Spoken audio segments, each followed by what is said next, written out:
Our country has a history of claiming ownership over human bodies.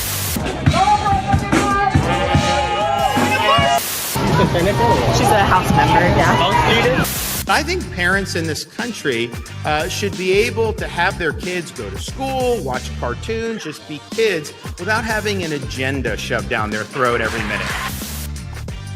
AOC and the squad got arrested in front of the Supreme Court yesterday. Kamala Harris gave a speech to the NAACP. Apparently, Americans agree with Ron Desantis' re-education of our school children, and Vladimir Putin went to Iran. That's going to be crazy. All that and more coming up on this episode of Daily Caller Live. My name is Jobob. Thanks so much for tuning in. Daily Caller Live starts right now. 2, 1. Here we go! Might be the only brown guy on earth named Jobob. That is actually their name, Jobob. Live from the dingy bunker, completely cut off from the outside world, except for you fine folks. My name is Jobob. This is Daily Caller Live. Thanks so much for tuning in on today. It is July 20th, the year of our Lord 2022. Holy cow, the day has finally come. AOC, Rashida Tlaib, Ilhan Omar, and whoever else, Ayanna Pressley, I forget who else is in the quote-unquote squad, all got arrested yesterday. But not for the reasons that I think any of you watching probably would have hoped for. They were protesting the Roe versus Wade overturning in front of the Supreme Court, and in doing so were blocking traffic, which for some reason is the only way people protest now. You know what? We're going to get into that just right now. We that wasn't planned to start off the show with that, but you know what? We're talking about it already. We might as well get as far into it as we want. AOC, Ilhan Omar, Rashida Tlaib. I don't know if Ayanna Pressley was there. I don't know. There's a list of people who got arrested, but a bunch of Congress people got arrested. I believe 16 of them for quote-unquote protesting. Now, that's what all the headlines are going to say. If you're watching the mainstream media, Congress people, women, Congress people, let's call them Congress people. Congress people arrested for protesting the right of a woman to have control of her body. That's not what happened. It's just not accurate. They were blocking traffic, and I don't know why there's no other way to protest other than block traffic. But you can't do that. If you're a sitting congressman, if you're a senator, if you're a homeless junkie, you cannot block traffic. Actually, in California, homeless junkies can do anything, so maybe is what it is. Here's just a taste of what people were watching yesterday before we get into the arrests of Congresswoman AOC and the squad. Check it out. Watch. When do we want it? Now! When do we want freedom? When do we want it? Now! This is Captain. Okay, so basically they were standing in the middle of the street until they would inevitably be arrested. You saw Ilhan Omar right in the center there. It's really not all that interesting. They were pulling a political publicity stunt, the likes of which I'm not sure we've seen in a really, really long time. No real reference comes to mind immediately when I'm thinking about massive publicity stunts. But generally, people in Congress don't get arrested. Now, having said that, I think we should all recognize it as a publicity stunt. But there is one very interesting component to this, especially with one AOC being at the head of it. Putting all of the political polarization to the side of, well, we're going to make a point for our side of the aisle. You know, that is what it is. I don't stand in front of traffic. You're not going to get arrested. Okay, what happens next when, I don't know, Rand Paul decides that he's going to stand in the middle of the street in Washington, D.C. and protesting the sheer brutal robbery of our future generations via debt? Great. He's going to get arrested. You know, it's just a publicity stunt. It's what I'm trying to say here is it doesn't matter what your cause is. It is a publicity stunt to block traffic, especially if you're a congresswoman. But, and this is a big but here, AOC, if you don't remember this, during the January 6th riot, talked about being scared for her life. Now, I don't entirely blame her. She's a high-profile congressional figure. And at the early onset of it, not knowing what was going on, I could see her being a little bit scared of, oh crap, are they here? Yeah, it was a crazy day. Having said that, we later found out that AOC continued to say that she was very, very scared, and not even in the building, and not really even in the vicinity of where all of the rioting was taking place. So she's got that on her track record. When she was being escorted away, and you're going to see this here with her smug little look around to make sure all the cameras are flashing, she decided, for really no reason other than optics and the camera, to put her arms behind her back as if she was being arrested by force. In solidarity with all of the women who have been protesting in the middle of streets and blocking highways for the last, month since this decision has come out. Geez, it hasn't even been a month yet. It's probably been like 2 weeks. Anyways, watch this. This is what's going to be the interesting part about this. The whole protesting thing, again, publicity's done. But AOC and Ilhan Omar pretending to have their hands cuffed behind their backs when you can clearly see that they're not is really interesting. So watch this. Actually, before we do this, if you wouldn't mind, click the little like button or the little share button or the comment, whatever you think. What are your feelings about AOC? I'd love to hear it in the comment section, or you can click the little react button. The reason I ask all the time to do that is this really, really does help us out in the algorithm via YouTube, Facebook, Twitter, wherever it is that you're watching this live stream. It really, really does help us, and I really, really appreciate you doing that. So that being said, watch this. Here is AOC pretending to have her hands cuffed behind her back while she's getting arrested for doing something illegal. Watch this.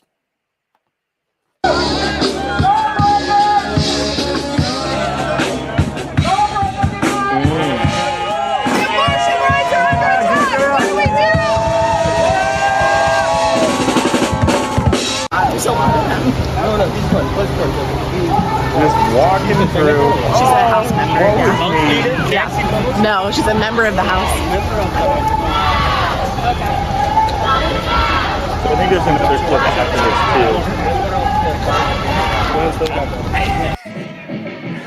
too. Or look at her hands waving up in the air. And here's Ilhan Omar doing the same thing. She's just walking. She's just walking with her. She's not even being escorted. So that's going to be the funny thing coming out of this. I thought it was hilarious. And if you're just listening to this on the podcast, AOC just decided to hold her own hands behind her back. Nobody was forcing her to do that while being escorted away by the police because, again, she was blocking traffic, which you're not allowed to do regardless of your grievances. Then she raised her fists, kind of like a magician that forgot his hands were supposed to be cuffed behind his back during a magic trick, and continued to put it back and walk solemnly to her impending jail cell, which none of that happened either. But Ilhan Omar did the same thing, but she wasn't even being escorted by a cop. If you watch the video, it's just she's just kind of decided to put her hands behind her back and just kind of walk. There's Ilhan Omar in this thing. Look at the smug face on AOC. I guess I took it away, but look at this. Look at she looks around and goes, make sure all the cameras are watching me. But what do you expect from again, the squad? So that was interesting. That is what it is. Geez, I didn't even read all of this there's this other stuff. Multiple members of the House of Congress, including yada, yada, yada, were arrested by Capitol Police Thursday. Oh, this is what I thought was interesting from this particular article, I believe from Fox News.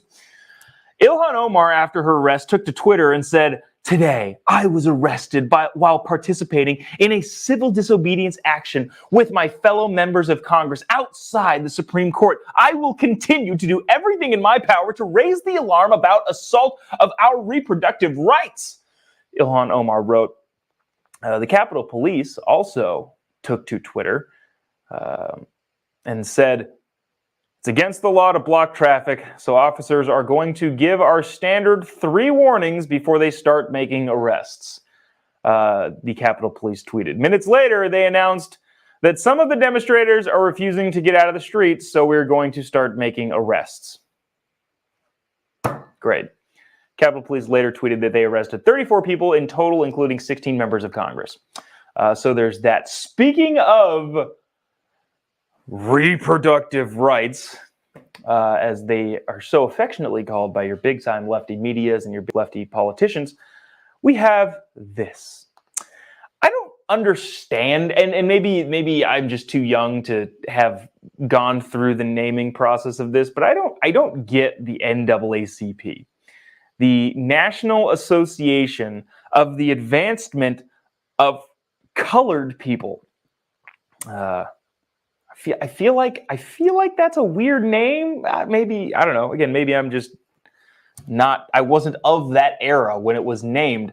But I would feel weird calling a group of colored people. That's just me. That's just me. Maybe I'm old-fashioned. Watch this clip. This is Kamala Harris, who for some reason was giving the speech to the keynote address to the NAACP yesterday.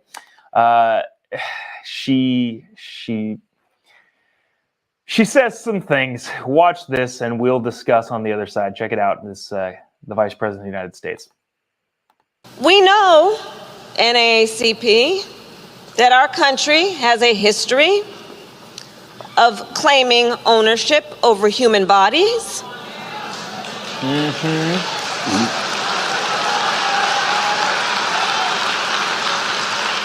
I want to pause this really quick. So just so you know, right here in this little clip, Kamala Harris, if you've watched her, I've watched so many speeches Kamala Harris gives. You see in the very beginning the little head bob. We know that little condescending head bob there.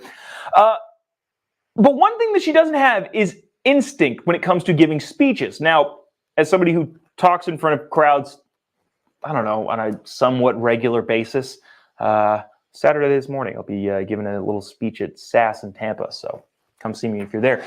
Anyways, as somebody who kind of speaks in front of crowds, there is some sort of an instinctual way to understand when the audience is going to clap and when they're not going to, and when you should just plow on or when you should pause. There's nobody better than Donald Trump. Nobody better. Again, regardless of what you think of his politics, maybe you can't stand the guy, but you like a lot of the stuff he did in office. Regardless, he is very, very good at that sort of thing. Just as Obama was. Obama was also very, very good at reading the room. Kamala Harris does not have that instinct. But here, she does show a little glimmer of light when it comes to being able to recognize when the audience is going to clap and letting them do so. So let me rewind this just a quick second so you can catch that with me. Maybe there's still hope for Kamala Harris. Not from a policy standpoint, that's long gone, but from a public speaking standpoint, as she is the worst public speaker in this high of an office that I've ever seen in my life. Watch this. I don't know why she held her hands there. Very Joe Biden-esque. And today, extremist so-called leaders are criminalizing doctors and punishing women for making healthcare decisions for themselves. Personal decisions that is her right to make in consultation with her doctor, her pastor, her priest, her rabbi, her loved ones, not her government telling her what to do. Yeah, so I'm not going to go through the obvious arguments there again. Roe versus Wade being overturned is in no way, shape, or form forcing anybody to do anything. It's just saying, hey, just so you know, there's another American citizen in there that you don't get to entirely make the decision for. I'm not going to go over the whole ectopic pregnancy thing or any of that sort of stuff because there are carve-outs for that for some reason. People like AOC and people like, who was it that I watched? Was it I can never remember if Ayanna Pressley is involved in this sort of thing. But there was some congresswoman saying, how many times is an ectopic pregnancy carried to term successfully? And the doctor was like, well, 0%, but that's definitely not illegal. And the congresswoman said, no, I reclaim my time. Maybe I should have found that clip. Anyways, I'm getting way off track here. Basically, Kamala Harris compared not killing unborn children to slavery. And maybe I should just leave it there because that's what she did at the very beginning of this. And, Such is Kamala Harris. You know what? I want to make sure we get enough time for this, and we're doing a short episode today because it is quite early in the morning right now. We did pre-tape this episode if you were listening to the end of the show yesterday. And so it's we're pressed for time here. Got to get on a plane here in a couple hours. Parents apparently agree with DeSantis when it comes to all of the things DeSantis says. I want to play this clip from, I don't know where he was speaking, but DeSantis was talking the other day to a group of parents about, what's getting forced down their kids' throats. Check this out, and then we'll read some really, really interesting poll numbers from NBC of all places. Actually reported on an NBC, but poll numbers really, really kind of pro-DeSantis education policy polling from Democrats and the teachers' unions. This is a bizarre story. Watch this really quick. You probably agree with what DeSantis is about to say. Check it out.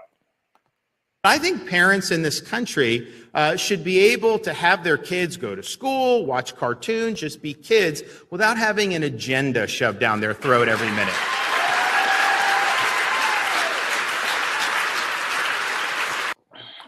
So that's pretty obvious. It goes without saying. Parents just want their kids to be able to do whatever that watch cartoons and stuff without having an agenda shoved down their throat. DeSantis, so this is an NBC News article. This is the title of this article. DeSantis' education message is winning in battleground states. Teachers union poll finds. Holy cow.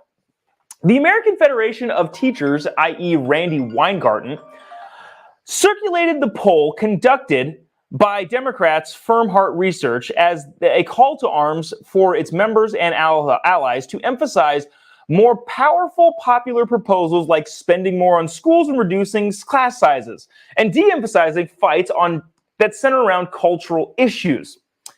Bottom lining that is, hey, the cultural stuff, the whole critical race theory stuff, the gender theory ideology stuff, yeah, let's maybe not focus on that all that much. This is, again, coming from the American Federation of Teachers, which is not a right-leaning conservative union. A major set of red flags in the poll for Democrats and teachers unions were a series of questions that looked like they were ripped from DeSantis' Friday speech on critical race theory, which is what you just heard from, and teaching kids about sexuality and gender identity. While the survey didn't mention DeSantis by name, it tested education messages that he has popularized nationally. One poll question found that voters, by a 32-point margin, again, the teachers union who wants to get Democrats elected is running this poll. One by a 32% margin said that they were more likely to vote for a candidate who believed public schools should focus less on teaching race and more on teaching core subjects. It is a 32% gap. It's freaking huge. So I'd imagine too, that's what, 66-33, if that were around the numbers. My math is a little bit off. But the overwhelming majority of parents are like, yeah, focus on reading, writing, and arithmetic, the 3 R's of bad spelling. A huge gap. By 27 points, they said that schools should be banned from teaching sexual orientation and gender ideology to kids in kindergarten through 3rd grade. Remember the Don't Say Gay bill, which wasn't legit? That's what that was. And nationally, according to a poll taken by a teachers union wanting to elect Democrats, said by 30 points, that issue beat the spread. By 28 points, they said transgender athletes should be banned from competing in girls' sports. I feel like is this not shocking to anyone? I'm zero surprised by this, by the actual numbers. What I'm surprised about is that the American Federation of Teachers put a poll together in an attempt to get Democrats elected, saying, hey, Democrat candidates, let's maybe cool it on some of the gender theory and critical race theory and woke curriculum going through the classrooms, because I don't think we're going to get elected if we keep pushing this stuff. Huh. Interesting. We can go down the line a little bit more, but basically, essentially, Ron DeSantis and his policies in Florida are overwhelmingly popular with the American people, according to Democrats giving advice to Democrats trying to win elections. I don't know. I just thought that was fascinating. Before we go, I want to get to this. Let me see if there's anything more we can talk about that. Maybe we'll hit on that a little bit later. I feel like I'm just name dropping at this point. Governor DeSantis will be at the event that I'm at on Friday. I'm speaking the next day, but maybe I'll ask him something fun. I probably won't get to ask him anything. Anyways, we'll move on to this. This is not a sexy topic, but oh so important. Putin went to Iran. Putin goes to Tehran, the capital of Iran, and met with, is it the Ayatollah? Is the Ayatollah the head of the Iranian government? And the president, quote unquote president, dictator of Turkey, which is weird. In his first trip outside the former Soviet Union since Russia invaded Ukraine in February, Russian President Vladimir Putin arrived in Iran on Tuesday for talks with Iranian and Turkish leaders. Putin is set to meet with the Iranian, quote-unquote, president to discuss the ongoing conflict in Syria, a major ally of Moscow. They are expected to speak with Turkey's President Erdogan, who is also in Tehran, and recap with him as well. So we talked about this a little bit, I believe on Monday and then last week. Biden was in Saudi Arabia and Israel. Flew, I think, the first direct flight from Tel Aviv, maybe it was Jerusalem, from Israel to Jeddah, which was a huge deal, I guess. And a lot of people were talking about him asking for oil, including myself. I think I threw in there that, yes, he probably is asking for oil. But what he really was doing, and the main purpose of that trip, and I gave him credit for this, was to try and get everybody on board, despite some of them being journalist killers, but we'll leave that there for right now. Get everybody on board to not let Iran get a nuclear weapon, because Iran is a terrorist state. They've called themselves as much, and, well, they're just overall bad people. And not letting them get a nuclear weapon is pretty dang important. But Israel, Saudi Arabia, and the United States are now all on board to stop Iran from getting a nuclear weapon. Just 3 days after Biden gets back to the United States, Vladimir Putin goes to Iran, the country that we're going to stop from getting a nuclear weapon.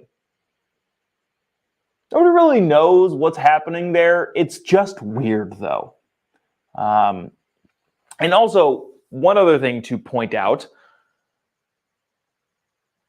how is Turkey an active member of NATO?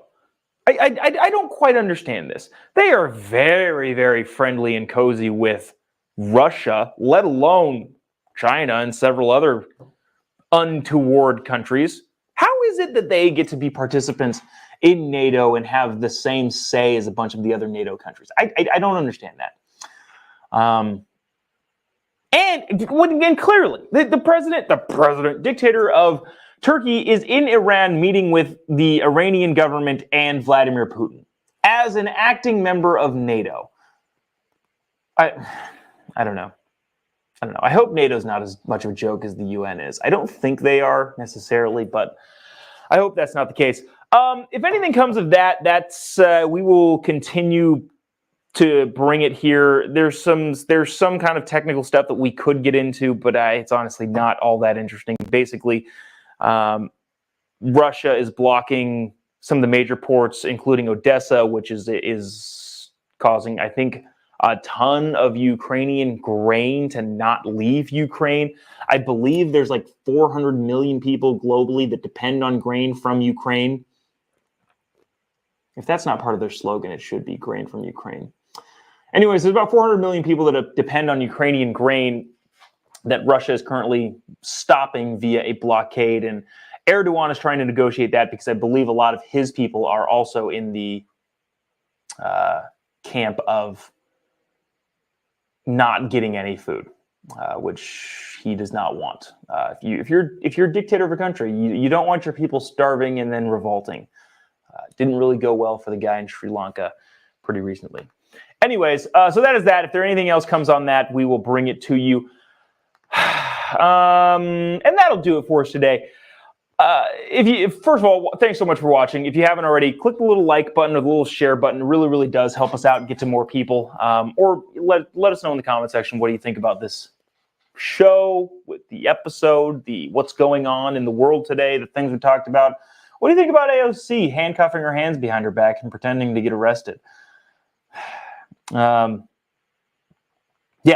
So wouldn't mind. Yeah, if you wouldn't mind engaging with the post in some way, this really, really does help us out via Facebook, Twitter, Instagram, YouTube, all of that sort of stuff.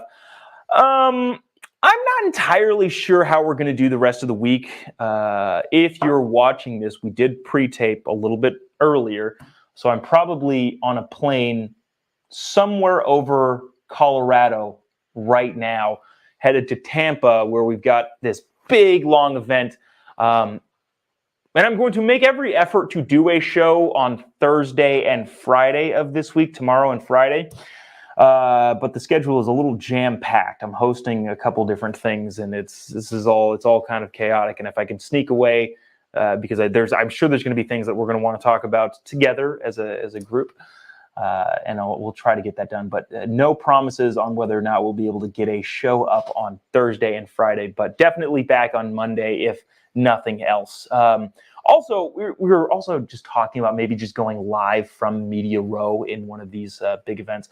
Turning Point USA is having their Student Action Summit in Tampa. That's what I'm going to. It is a raucous time. Thousands of people there. Everybody who's anybody in the quote-unquote conservative movement is there. And even a few people that don't consider themselves conservatives are there. So that'll be live streaming too, and maybe we'll stream some from the Media Row down there when we get all into that. Anyways, I'll stop rambling about that. If you haven't already, give me a follow on any of your social media platforms. Just type in JOBOB to pretty much any of your social media platforms. You'll be able to find me. I saw somebody. So this is the "You're Welcome, Love Capitalism" shirt. A lot of people have been really interested in the t-shirts that I wear here. Most of them are mine. And by mine, I mean I make them and sell them. You can go to capitalistpropaganda.us, which is my website where we promote capitalist propaganda, as well as go to Instagram or Facebook, and you can buy these hilarious t-shirts. The "You're Welcome, Love Capitalism," or the Corruptifornia shirt, the Joe Biden what shirt, among a bunch of other things. So that's where you can buy those. And that's it. That's all the announcements we have. Maybe we'll see you tomorrow, same time, same place. Sorry, definitely not the same place and probably not the same time either. But we will see you when we see you, whether that is tomorrow, Friday, or Monday. Until then, have a great one. God bless America.